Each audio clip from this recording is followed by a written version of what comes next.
எல்லாரும் நல்லா இருக்கீங்களா? Back to ஹோம்ங்க. யூகேக்கு நல்லபடியாக வந்து சேர்ந்தாச்சுங்க. குட்டீஸும் ஃப்ளைட்டில் நல்லபடியாக தூங்கிட்டாங்கங்க. வீட்டுக்கு வந்து கதவு திறந்தோன்னு பார்த்தீங்கன்னா ஒரே சத்தங்க. என்னடான்னு ஓடி போய் பார்த்தா ஃபிஷ் டேங்க் மோட்டர் பார்த்தீங்கன்னா தண்ணி சக் பண்ணுற லெவல் ரொம்ப கம்மியாயிடுச்சு. அதாவது நல்ல வெயிலாட்டம் இருக்குங்க. நம்ம மூடி போடாமல் வச்சனால தண்ணி நல்லா எவாப்ரேட் ஆயிருக்கு. ஒரு மாதத்துக்கு இவ்வளோலாம் குறைஞ்சதே இல்லைங்க. பாதி டேங்க் ஆயிடுச்சு. அதனால நல்ல சத்தமாக இருந்தது. ஃபிஷ் எல்லாம் நல்லா இருந்ததுங்க. தண்ணி மாற்றி விட்டுட்டு அதுக்கப்புறம் பிளான்ஸை போய் பார்த்தாங்க.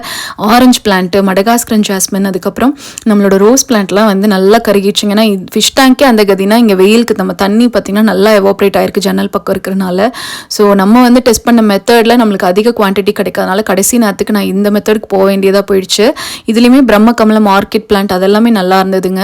இதில் ஸ்டெம்ஸ் எல்லாம் கொஞ்சம் வந்து பச்சையாக தான் இருக்குது. கட் பண்ணி விட்டு பார்க்கணுங்க. நல்லபடியாக தான் வரும்னு நினைக்கிறேன். இந்த மெத்தட் அடுத்த தடவை நான் டெஸ்ட் பண்ணி தான் வைக்கணும். அந்த தப்பை நான் அடுத்த தடவை பண்ணக்கூடாது. லஞ்சுக்கு பார்த்தீங்கன்னா ஈஸியாக செய்யக்கூடிய அரிசி பருப்பு சாப்பாடு, அதுக்கப்புறம் பொட்டேட்டோ பொரியல், ஊறுகாயெல்லாம் வச்சு முடிச்சாச்சுங்க. அதுக்கப்புறம் ஃபுல்லாக ரெஸ்ட்டு தாங்க. தேங்க்ஸ் ஃபார் வாட்சிங்.